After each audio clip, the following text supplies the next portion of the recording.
날마다 행복한 묵상. 사랑하는 성도 여러분 반갑습니다.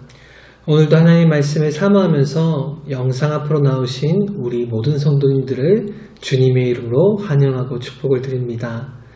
오늘 하나님께서 우리에게 주신 말씀은요, 다니엘서 3장 1절부터 6절까지 말씀입니다. 우리 같이 한번 읽어보겠습니다.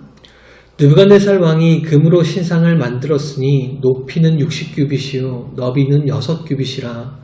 그것을 바벨론 지방의 두라 평지에 세웠더라.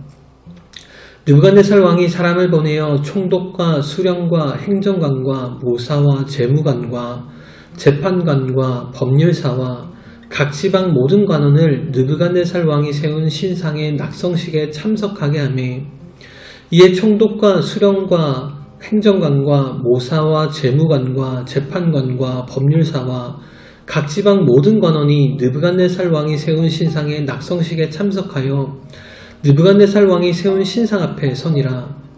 선포하는 자가 크게 외쳐 이르되, 백성들과 나라들과 각 언어로 말하는 자들아, 왕이 너희 무리에게 명령하시나니 너희는 나팔과 피리와 수금과 삼현금과 양금과 생황과 및 모든 악기 소리를 들을 때에 엎드려 느부갓네살 왕이 세운 금신상에게 절하라. 누구든지 엎드려 절하지 아니하는 자는 즉시 맹렬히 타는 풀무불에 던져 넣으리라 하였더라. 아멘. 자, 첫 번째 질문입니다. 느부갓네살 왕은 왜 금신상을 제작하게 했을까요? 자, 여러분, 오늘 본문에 앞선 다니엘서 2장 말씀을 보면요, 느부갓네살은 바벨론 왕이 된 지 2년이 되지 않았을 때 꿈에서 한 커다란 신상을 보게 되었습니다.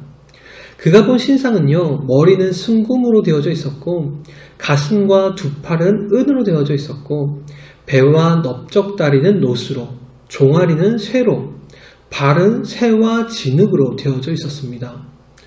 느부갓네살 왕은요, 이 꿈이 보통 꿈이 아니라는 사실을 직감하게 되었죠. 그러나 그 누구도 왕이 어떠한 꿈을 꾸었는지를 맞출 수 있는 사람이 없었습니다.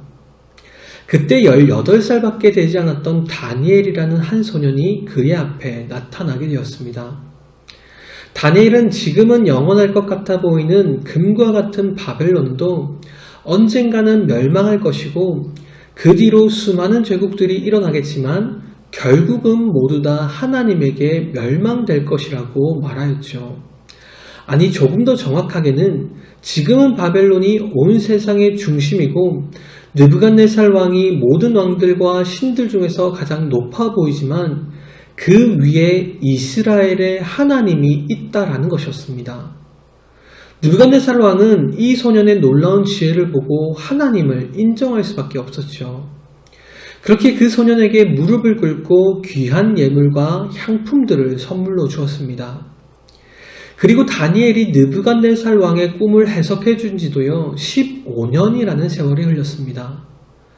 느부갓네살 왕은 당시 바벨론에 있었던 모든 사람들이 볼 수 있도록 광활한 두라 평지에다가 어마어마하게 큰 금으로 된 신상을 만들었습니다. 이 엄청난 신상의 높이는 60규빗이었는데 지금의 단위로 계산한다면 높이가 약 30m 정도 되었고 너비는 3m 정도 되었다고 합니다. 실제로 역사학자 헤로도토스는요, 이 금신상을 만든 데에만 약 20톤이 넘는 어마어마한 양의 금이 들어갔다라고 기록하고 있습니다. 그런데 여러분, 이 금으로 된 신상이요, 무엇과 많이 닮아 있지 않습니까? 혹시 15년 전에 다니엘이 해석해준 꿈에서 보았던 그 신상과 닮아 있지 않습니까? 그런데 중요한 것은요, 다니엘이 꿈에서 보았던 신상은 머리만 바벨론을 상징하는 금으로 되어 있었고 나머지는 다른 제국을 상징하는 은과 철과 동으로 되어져 있었습니다. 그런데 지금 바벨론에 세워진 신상은요, 오직 금으로만 만들어져 있었다는 것입니다. 이것은 바벨론은 결코 머리로만 끝나지 않을 것이라는 느부갓네살 왕의 교만한 외침이었죠. 자, 두 번째 질문입니다. 하나님의 법과 세상의 법이 충돌할 때 우리는 어떻게 해야 합니까? 자, 여러분, 느부갓네살 왕은 자신의 영광과 능력을 과시하기 위하여서 바벨론 제국의 모든 지도자들과 장관들 그리고 각 나라의 왕과 왕족들을 모아놓고 자신이 세운 금신상을 위하여 낙성식을 하도록 명령하였습니다. 이 낙성식이라는 것은요, 왕궁이나 신상을 건축하고 그것을 기념하기 위하여서 행하였던 의식이었습니다.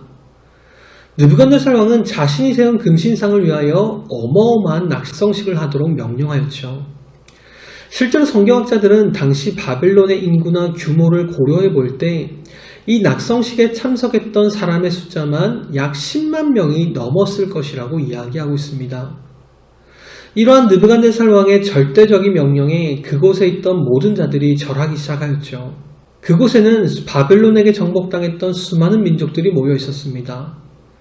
그들은 자신이 믿는 신들을 버리고 이제 바벨론의 왕에게 무릎을 꿇고 절하기 시작했죠.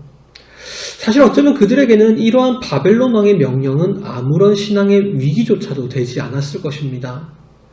그들에게 있어서 자신들이 믿는 신 이외의 다른 신에게 한번 절한다는 것은요, 아무런 문제도 되지 않았기 때문이죠.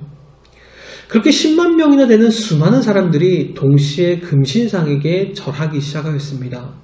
여러분, 이러한 상황에서 여러분들이라면 어떻게 하겠습니까? 세상의 법과 하나님의 법이 충돌할 때 여러분은 끝까지 하나님의 법을 지킬 수 있겠냐라는 것입니다. 그냥 못 이기는 척 세상의 법을 따라서 살아갔겠죠. 그러나 이러한 느부갓네살의 명령 앞에 끝까지 거부하는 사람들이 있었습니다. 그들은 절대로 하나님 이외에 다른 신에게 절할 수 없다는 절대적인 믿음을 가지고 있는 자들이었죠. 자, 세 번째 질문입니다. 풀무불에 던져진 다니엘의 친구는 어떻게 되었습니까? 여러분, 다니엘의 세 친구가 금신상에게 절하지 않았다는 소식을 들은 느부갓네살 왕은요, 이제 불같이 화를 내면서 그들을 잡아왔습니다. 너무 화가 난 왕은요, 평소 때보다 용광로의 온도를 7배나 더 뜨겁게 하라고 명령하였죠. 그리고 가장 힘센 용사들을 시켜서 사드락과 메삭과 아벳느고를 결박하여서 풀무불에 던져 넣으라고 지시하였습니다. 여러분, 고대 근동의 형벌 방법 중에서 사형의 경우에는 돌로 치거나 칼로 죽이는 것이 가장 일반적인 사형의 방법이었습니다. 그러나 바벨론 시대는요, 신을 모욕하거나 신의 아들이었던 이 왕의 절대적인 명령을 어기는 자들은 살아있는 채로 풀무불에 태워서 죽이거나 맹수에게 던져서 죽도록 만들었습니다. 여러분, 이 풀무불이란 것은 당시에 금을 녹이는 용광로를 말하는 것이었습니다. 금이 녹는 온도가 1000도가 넘으니 당시의 풀무불은요, 1000도가 넘는 엄청나게 뜨거운 물이었습니다. 이런 물에 왕의 명령을 거역한 자들을 던져서 죽였다는 것이죠. 실제로 지금도 바벨론 유적지에 가보면 이곳에서 갈대아 신들을 모욕하는 사람들을 화형시켰노라 라는 글들이 남아있다고 합니다. 느부갓네살 왕은 이러한 뜨거운 풀무불을 눈앞에 두고 다니엘의 친구들을 협박하기 시작하였습니다. 1000도가 넘는 뜨거운 불길 속에서 과연 너희들을 지킬 수 있는 신이 있냐고 그들에게 물어보았죠. 아니, 조금 더 정확하게는 내가 멸망시킨 유다의 신이 과연 너희들을 지켜낼 수 있겠느냐라고 물어보았다는 겁니다. 그러나 하나님을 향한 그들의 믿음은요, 조금도 흔들리지 않았습니다. 화가 난 느부갓네살 왕은 평소보다 7배나 더 뜨거운 풀무불에 그들을 던져버렸습니다.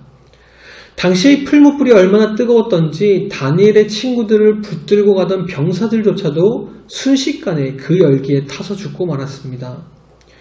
여러분, 맹렬히 타는 풀무불에 던져진 사람은 분명히 3명의 친구들 아니었습니까?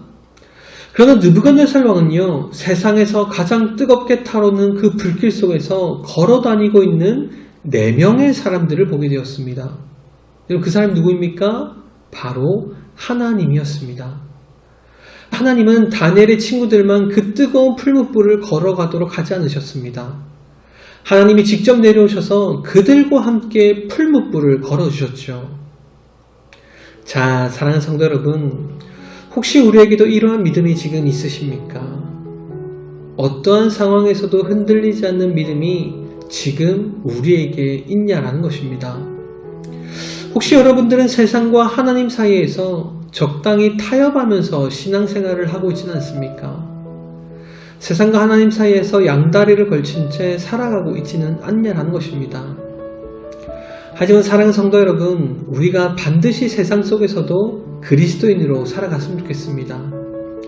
세상의 방식이 아니라 하나님의 방식으로 살아갔으면 좋겠습니다. 만약 그것으로 인하여서 내가 조금 손해본다고 하더라도, 아니 내 인생이 풀무불과 같은 고난에 처하게 된다고 하더라도 오직 하나님만 선택하는 우리 모든 성도님들 되시기를 주님의 이름으로 축복을 드립니다. 자, 우리 시간 함께 기도했으면 좋겠습니다. 우리 먼저 가정들을 위해 기도했으면 좋겠습니다. 우리 교회의 모든 가정들이 진짜 하나님만 섬기는 가정들이 될 수 있도록 우리 함께 기도합시다. 우리 함께 기도하겠습니다.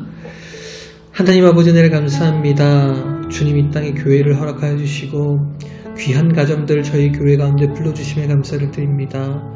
지금 저희 교회에 있는 모든 가정들이 주님의 은혜 안에서 날마다 그 신앙과 믿음이 자라나길 기도하며 나아갑니다. 그 가정 가운데 허락하여 주신 귀한 자녀들 주님 날마다 주님 안에서 잘 양육되게 하시고 날마다 그 가정 가운데 하나님 나라가 임하는 귀한 가정 될 수 있도록 주님께서 날마다 복내려 주옵소서.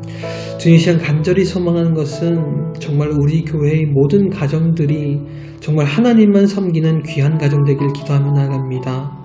세상의 문화와 방식이 아니라 오직 하나님의 방식으로 그리스도인으로 살아갈 수 있는 귀하고 복된 가정 되게 하시고 그 가정의 주인이 날마다 하나님이 되셔서 그 가정 가운데 날마다 하나님의 나라가 이루어지는 주님의 귀하고 복된 가정들 될 수 있도록 주님께서 날마다 함께하여 주옵소서. 살아계신 예수 그리스도의 이름으로 기도드리옵나이다. 아멘.